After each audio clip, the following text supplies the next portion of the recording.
So hey Wolves fans, welcome back to the channel. I thought I'd do a little bit of a video on an article I saw the other day on Sky Sports, which was really insightful, and bring you the main points out of that, and of course our thoughts as well. And this is how the season has changed under Vitor Pereira, and things that the chairman Jeff Shee has said to have done, including a summit meeting with his main lieutenants. So let's rewind back to January. 4 straight league defeats. Wolves are in the relegation zone. The mood bleak, like a Monday morning without a nice cup of tea.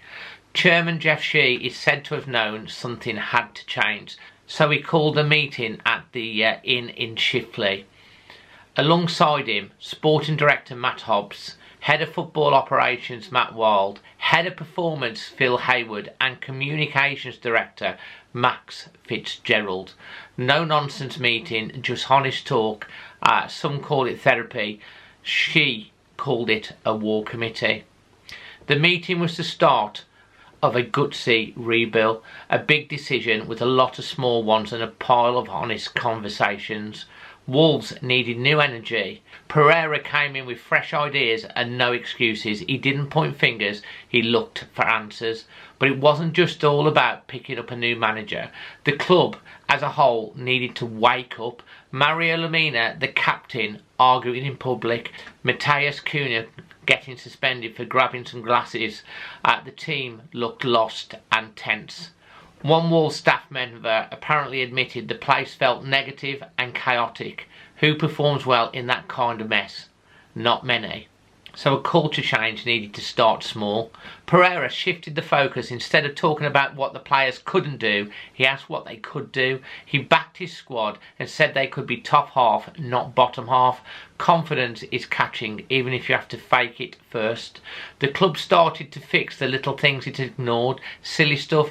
Even a coffee machine needed an upgrade. Believe it or not, happier players mean better football. So they brought in a content creator, apparently just for the players.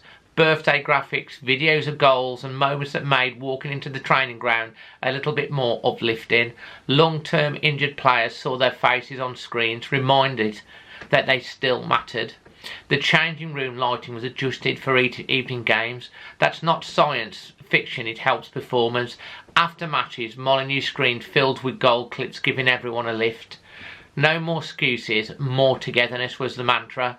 Before home games, hotel stays made a comeback. Relaxed routines were out, detail was in. New mattresses, a lounge with dartboards and pool tables. Maybe most importantly, faster hotel Wi-Fi, because apparently if you can't play FIFA, what's the point?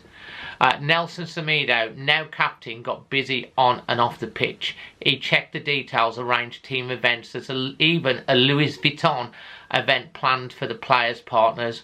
That one's probably more for morale than a fitness drill. But don't think this was just pampering. Pereira set high standards. Pereira wanted players to feel supported and pushed. That mix got results. 6 wins in a row, the best streak in over half a century, of course. So then there was open talk and quicker fixes. On the pitch, players learned to speak up. If you're hurt, say so. Simple but not always done. When players shared problems, issues got sorted before they become disasters. You all remember Agbadou playing on and then getting injured. Menezes in a following game felt a tweak and was promptly taken off. A long-term injury averted.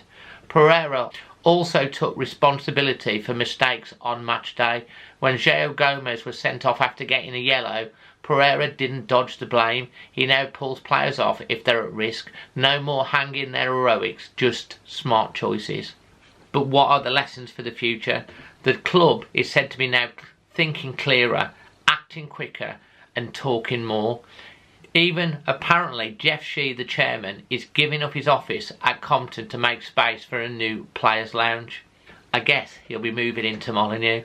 But there are still challenges, departing stars, tough matches in keeping that unity going. But this year, Wolves have shown that a club can hopefully change its face one step at a time. Of course, there's been recent issues about the handling of the Wolves women team as well, and I'm sure that's something that needs looking at and addressing for the future too. So here's a message: even when things look bad, if the right people in the right positions can get together, acknowledge their mistakes and make small changes, and then have a little self-belief, you can make all the difference. Don't be afraid to fix the basics. So yeah, so that's the gist of the article, which I've hopefully tried to bring across to you there. I think that the key thing is this, that lessons need to have been learned. Wolves fans have been saying this for a long time. Don't keep making the same mistakes.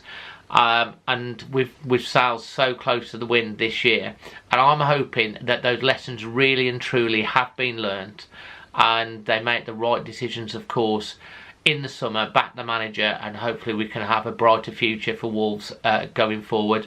So if you've enjoyed this one, please hit a like, leave your thoughts in the comment section, and if you're new or you've not done so yet, hit that subscribe button.